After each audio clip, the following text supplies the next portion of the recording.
ছোটবেলায় আমাদের অনেকেরই ধারণা ছিল পানিপথ আসলে মুঘল আমলের ওয়াসা, কিন্তু পরে বড় হয়ে জেনেছি পানিপথে আসলে পানি তো নেই, এমনকি পথও নেই। পানিপথ হচ্ছে ভারতের হরিয়ানা রাজ্যের পানিপাত জেলার একটি পল্টন ময়দান, যেটাকে 500 বছর আগের ফাইট ক্লাব বলা যায়। পানিপথে হয়েছে বলে এসব যুদ্ধ শুধু নেভি করেছে এটা ভাবার কোনো কারণ নেই। যুদ্ধের একদিকে ছিলেন লাল জার্সি পরা ইব্রাহিম লোদি। প্রজাদের প্রতি তার আচরণ ছিল নিষ্ঠুর, মানে জাতিতে পাঠান হলেও প্রজাদের কাছে তিনি সুশাসন পাঠাতে পারেননি। তাছাড়া ব্যুরোক্রেসির সাথেও তার সম্পর্ক ছিল খারাপ।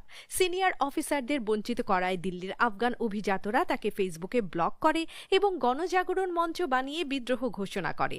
এদেরই একজন, তার চাচা দৌলত খান, ইলেকশনের ঠিক আগে দল বদল করেন। নাম দৌলত হওয়ায় তিনি ক্যাশ দৌলতের লোভ দেখিয়ে বাবরকে ভারত আক্রমণের ফ্রেন্ড রিকোয়েস্ট পাঠান। যুদ্ধের আরেক দিকে ছিলেন কালো জার্সি পরা মোগলদের স্টার অলরাউন্ডার বাবর, যার অর্থ সিংহ। তার আসল নামটা অবশ্য সিংহের লেজের চাইতেও লম্বা, মির্জা জহির আল দিন মোহাম্মদ বাবর।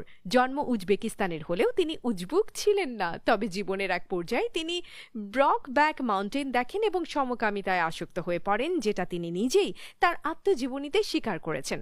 হায়দ্রাবাদের বাজার থেকে তিনি একটা ঘেটুপুত্র সংগ্রহ করেছিলেন, যাকে তিনি আদর করে ডাকতেন বাবুরি।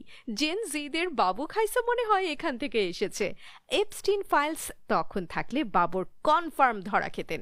উইকিপিডিয়া অনুযায়ী মাত্র 12 বছর বয়সে বাবর ফারগানার সিংহাসনে বসেন।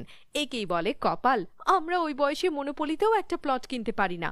আসলে আমাদের বিসিএস এ ঢোকার বয়স ছিল তখনকার রাজা বাচ্চাদের রিটায়ারমেন্ট এজ।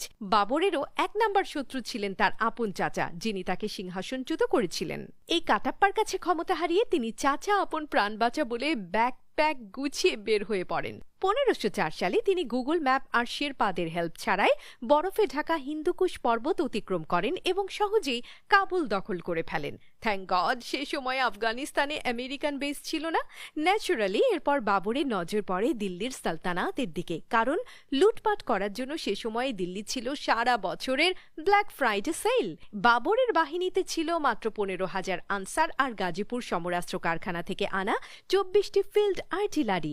অন্যদিকে ইব্রাহিম লোদি ঘোষণা করেন পানিপথে আতিফ আসলামের ফ্রি লাইভ কনসার্ট আছে, আর তাই তার বাহিনীতে সৈন্য সংখ্যা গিয়ে দাঁড়ায় প্রায় 1 লাখ।